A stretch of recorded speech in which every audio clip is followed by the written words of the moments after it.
Hello everyone, happy national mathematics day. ಇವತ್ತು 22 December ಆಗಿದೆ, national mathematics day. ಏನಕ್ಕೆ celebrate ಮಾಡ್ತೀವಿ? Today is the birth anniversary of Srinivasa Ramanujan. He was a great mathematician. ಅವ್ರು ಹುಟ್ಟಿದ್ದು ಸ್ಥಳ ತಮಿಳುನಾಡು.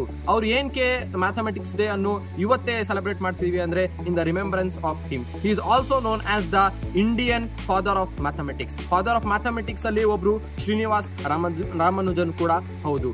ಮನಮೋಹನ್ ಸಿಂಗ್ 2012 ಅಲ್ಲಿ ಇದನ್ನು ಅನೌನ್ಸ್ ಮಾಡ್ತಾರೆ to celebrate 22 December as the national mathematics day. Srinivas Ramanujan ಮೇಲೆ ಒಂದು ಮೂವಿನೂ ಕೂಡ ಇದೆ, that is called the man who knew infinity ಅನ್ನೋದು. ನೀವು ಕೂಡ ಅದು ಹೋಗಿ ನೋಡಿ, ಶ್ರೀನಿವಾಸ್ ರಾಮಾನುಜನ್ ಬಗ್ಗೆ ತಿಳ್ಕೊಳ್ಳಿ. ಬನ್ನಿ ಹೇಳೋಣ.